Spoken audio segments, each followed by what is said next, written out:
Some of you may have heard about the issue of the oil trains, the issue of transporting oil via trains that would come through San Jose. And here to help educate us on that is Jack Sardania. Yes, thanks a lot. I really do appreciate the invitation for Jim and I to come to present. I'm going to present kind of the data and the facts about the oil train, and Jill's going to present a real personal kind of view about the impact that she feels the oil trains would have on her. So before we get started, I really would like to open with a short film that a local company produced, WMS Media, and also draw your attention to the brochures. One of them has all the websites, including the stoptheoiltrains.org, which is our own website for San Jose. There's also some QR codes for signing petitions to oppose the oil trains, as well as some information put together by Forest Ethics about oil trains. And then there will be a forum on the 25th, which is on a Saturday, over at Martin Luther King Library between 2 and 4, which will have a lot of groups, local groups, including Ashkara, who the council member has really been active in this. So Jill and I are very, very passionate about this. And let me start the movie if the technology does not let me down. There's a special gift coming to San Jose.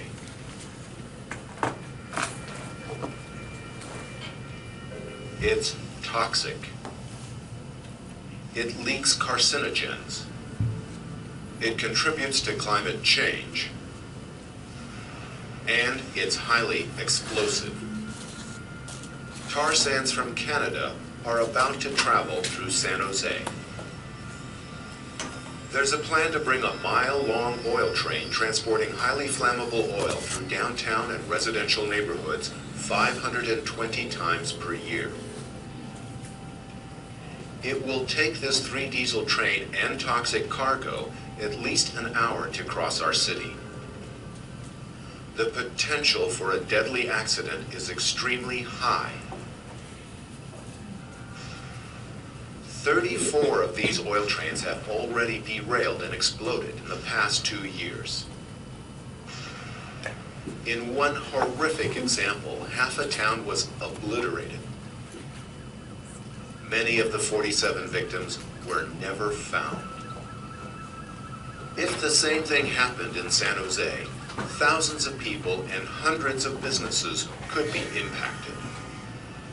If an oil train accident happened near some of the many schools along the line, imagine the potential loss. On top of that, citizens would bear the brunt of the consequences, including having to pay for the cleanup. For the oil company and their shareholders, the train represents the potential for big profits at a low-cost risk. For San Joseans, this would be a traveling time bomb twice a day. Who do you think benefits the most? Who do you think risks the most? Help return this gift back to the oil companies before it's too late. It's pretty startling, just the impact of all of this. So, Jill and I didn't know anything about this oil train situation until last November when there was an op-ed piece in the San Jose Mercury. And once we saw that op-ed piece, it really alarmed us. First of all, we didn't know there were any plans, or we didn't even know there was an oil refinery in Santa Maria. And we didn't know that the Phillips 66 had any plans to expand this refinery and to start oil trains. We also were alarmed at the fact that the entire decision to build a refinery and to start running oil trains is in the hands of 5 San Luis Obispo County commissioners. And that once they make a decision and builds the refinery and starts running trains, there's nothing that any of us can do. There is this thing called preemption, where we have no control over the Union Pacific and what they do anywhere in the country unless the legislatures get involved at the national level to do something about it. What we're seeing in these trains is that they're going to transport volatile, liquefied tar sands about twice a day. There will be 520 of these trains running per year, 260 of them will be running south every day, or most every day, with liquefied tar sands. And then 260 will be running north with the extracted chemicals that they've taken out from the liquefaction of the tar sands. Both ways are very, very dangerous to all of us who live in the area. This really threatens our water, our climate. There's toxic air pollution that's going to be coming off of these trains as they vent off the gases. And even Phillips 66 says that there are significant and unavoidable levels of toxic fumes that will be coming out. This is in their EIR report that they had to submit to the County of San Luis Obispo. We started doing web searches. We wanted to find out everything we could about oil trains. We looked at Forest Ethics, Center for Biological Diversity, DOT 111, which is the most popular tanker car that they use. They have a website to talk about the dangers of transporting oil. The Mesa Refinery Watch is an organization down in San Luis Obispo that is actually monitoring the whole process of the Planning Commission. We wanted to educate ourselves. We wanted to try to educate other people also in what's going on. The tar sands are going to begin their trip in Canada. They're going to run down mostly the full length of California. About 5.5 million Californians are going to be affected by this. They'll live within 1 mile of the train tracks. We here in San Jose, about 195,000 of us live within 1 mile of the train tracks that the trains are going to run in. You know, we've seen over the last several months several very large oil train explosions.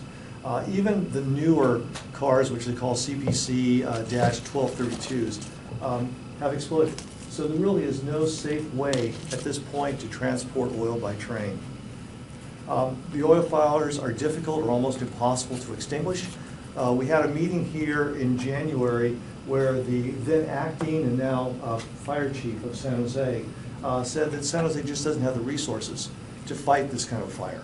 We have one hazmat team that's out in the north side, and they're totally understaffed to fight this kind of fire. We would depend on bringing in other resources from other counties. We would also most likely form a perimeter around the fire and let it burn itself out. And that's really all that we can do. People have said that with even an infinite amount of foam, they cannot put out a fire like this. It's that hot, it's that intense, and it's that hard to fight. And what's really bad is that even though they're building this refinery, you think it would create a lot of jobs. It only creates 12 permanent jobs, and all the oil that is refined at this refinery will not even end up in any U.S. gas tanks. It all will go offshore. So really, we have seen no economic benefit to doing something like this. So in just 6 years, what we have seen is that in 2008, there were about less than 10,000 of these cars running on the railroad tracks. By 2013, it had increased to about over 400,000 of these tanker cars. The DOT, or Department of Transportation, has stated that there will be at least 10 major oil train accidents every year for the next 20 years. And more oil was spilled in the last, well, in 2013, it was spilled in the last 30 years. So this is a very significant issue, and I'm hoping that we can all join in to help combat it. This is the train that is the most popular transport vehicle for oil. It was first built to transport corn syrup. There are various points around the entire vehicle or tanker car that leak. It punctures very easily. Even when these things tip over, they tip over with enough force to rupture. And most of them do tip over when they derail. Now, in a best case scenario, they will replace all of these cars within the next 5 to 10 years, best case.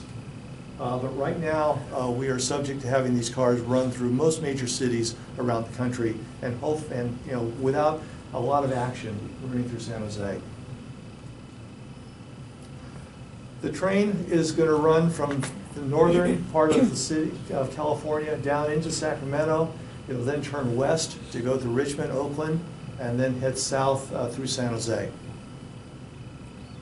There have been a lot of cities in California that have come out against these trains. Remember, all we can do is write letters and be vocal about it. There is no legislation that we can do. Yes? And we make those boneheads down in San Luis Obispo who make the choice to run it down personally liable for their actions and sue them. And the city of San Luis Obispo. The city of San Luis Obispo, by the way, opposes it. It would be the county, the San Luis Obispo County. Okay. And this is interesting because we had a gentleman last month from Forest Ethics, and he talked about, you know, working through legal avenues if it did go through. And that's an interesting question. I'll bring that up. I'll communicate back through Pete when I find out something about that. But I will Because bring if it they're up. personally liable Yeah. for the lives that are lost, that may make their decision a little bit easier to I make. like the idea. You know, they're planning on coming together for a hearing either in May or June. And so it would be a good question to ask at that time because it will be a public hearing. And I'll bring it up with the folks down at the Mesa Refinery Watch and see what they have to say about it, and also with Forest Ethics. That's a really good point. Thank you. Welcome. Now, also, we've had a lot of officials on SU and Zoe Lofgren have come out against it. We've also written letters about it, including our Mayor Sam Ricardo. Raul has also been vocal about it, as with Ash Caldwell, have also been very, very vocal about this, written letters, and have tried to do more than just give it lip service. They've tried to actually start working through the legislatures at the federal level to do something about this and to strengthen the laws. But again, best case, it's going to be years and years before anything happens. So, where we are right now is we are in the impact zone. So within a mile of the train tracks, and there are train tracks that run Zero Dawn at First and Bassett Street, which is close to where we live. We're in the my wife and I actually live within a half mile of it. So if you live within a half mile of the train tracks and there's an accident, you will be evacuated.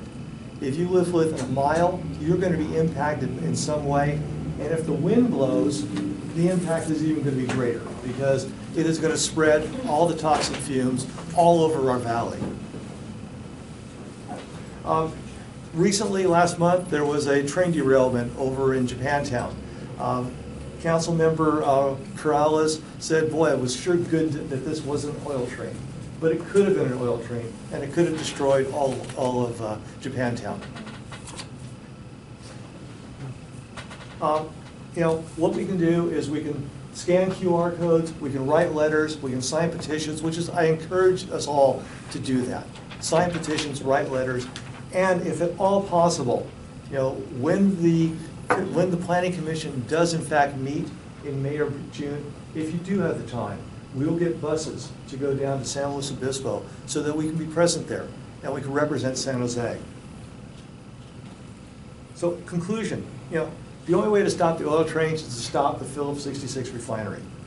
The oil trains won't benefit California at all and only create 12 permanent jobs. The biggest fear that we have is that if the oil trains run, even if there is no accident, it's going to curtail downtown development. It's going to curtail development all along the line. I don't think anyone wants to live or work or start a business, and this has already happened in San Luis Obispo, where there's going to be an oil train. It's going to be a mile long. It's going to take about an hour to cross our city. It's about 25 miles long from end to end of San Jose, and it runs about 25 miles an hour. So, Councilmember Perales, hello. How you doing, Jack? Good. Welcome. So, There's room at the table. Move up. in conclusion for my bit, you know, oil trains are going to negatively impact our well-being and our environment. And even just moving through the town, they're going to pollute and they're going to leak, and it's going to be a terrible situation that we're going to have. So I'd like Jill to come up and just share for a few minutes her personal view of the situation. I'm going to stand there because I'm a former elementary school teacher. And I'd like to make sure that I have your attention. Anyway, I am here to give a more personal story because these are a lot of facts and it's a lot to take in. But I'd like to give you my own story, and it's not just mine, but there are a lot of people in the same situation. 6 years ago, I was treated for breast cancer. I had extensive surgery, I had chemotherapy, lost all my hair, got down to 93 pounds, and although I'm now free of cancer, I still have lymphedema as a result of my surgeries. I never want to go through this again, and I don't want anybody else to either. The oil trains would travel within 2 blocks of my home. They'd be spewing carcinogens along their route, an average of 2 trains a day, 1 mile long each. Now, maybe I could convince myself that a train wouldn't derail near my house, but I wouldn't be able to discount the carcinogens that linger in my neighborhood and blow across my home. These carcinogens will come from leaks in the old train cars that now run, and they're going to come from the new train cars as well. These train cars have to leak because when the tar sands inside the train cars gets too hot, they have to be able to release this heat so they don't explode. So we're going to have carcinogens no matter what kind of oil cars we have running through our city. I can't take the risk of living in a cloud of carcinogens, and I know a lot of people can't. So Jack and I, we would be forced to move from our home. It's outrageous to me that 5 men in San Luis Obispo can make such a life-altering, monumental decision for me and for my health and for that of all the other Californians that live within the blast zone, because this isn't just about me. It isn't safe for anyone to live enveloped in carcinogens. What about my neighbors? What about the 8 elementary schools that are within the blast zone in San Jose Unified District alone? What about San Jose State, Santa Clara University? What about the 5.5 million Californians that live along the route? And what about you? Now, people have said to us, can we get the trains to go another route away from downtown San Jose? But to us, that isn't the point, because it's not safe for anyone to have this or to have to live in this kind of situation anywhere. To me, it's unconscionable that these men would vote to approve the trains and set off this kind of health and safety risk. But they very well might. And although our civic and state leaders have formally opposed the trains, they have no real power to stop them. Fortunately, though, we do. The only thing that stops these oil trains is public outcry, and that involves numbers. So I am urging you, please, to write a letter, write an email, sign the petitions, and do all 3.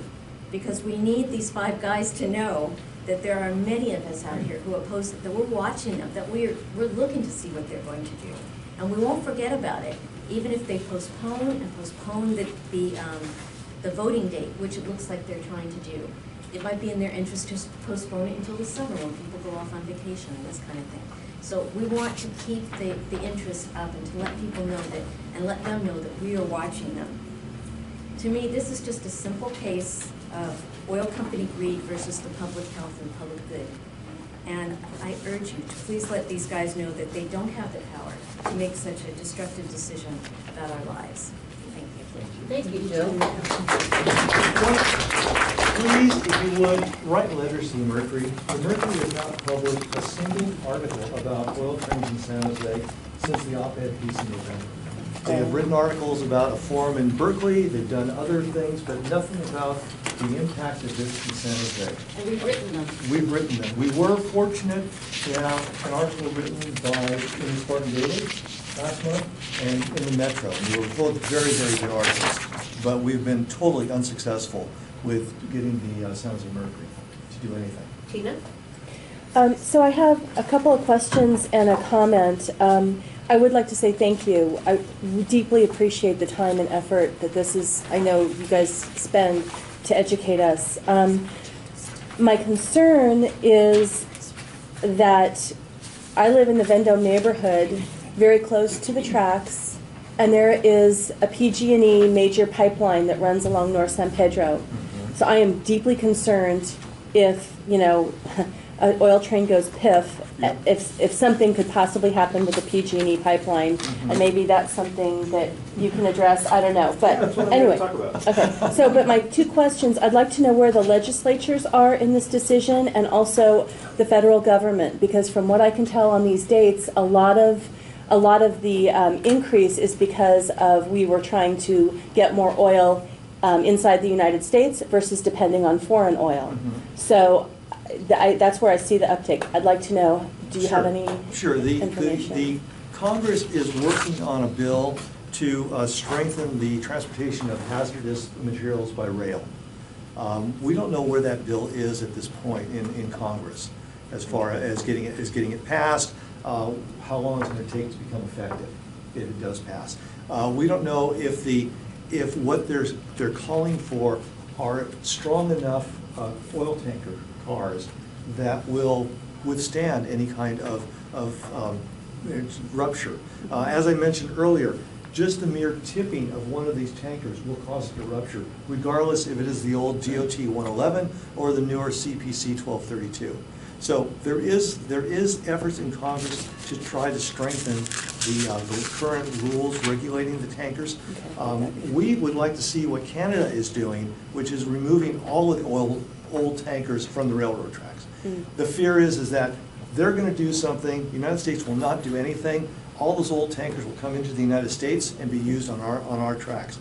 For my wife and myself, we just do not want to see oil, especially oil that is not going to be used in the United States, transported by rail at all.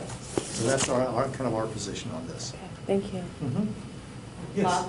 I've got another observation here. I was looking at the map where the route goes. Apparently it goes across about Julian Street and then heads south through the Dearborn station. That means you can forget about high-speed rail, you can forget about speeding up Caltrain and all of that, because this is going to be taking up the tracks and putting a very hazardous thing right in the middle of the most busy railroad transportation agency in the area. Right. That's because Union Pacific owns the tracks. And so they can make any decision that they want to make. You got to find the board of directors of Union Pacific and make them personally liable. Yeah, good point too. Yeah, but it is, They're after their families. Yeah.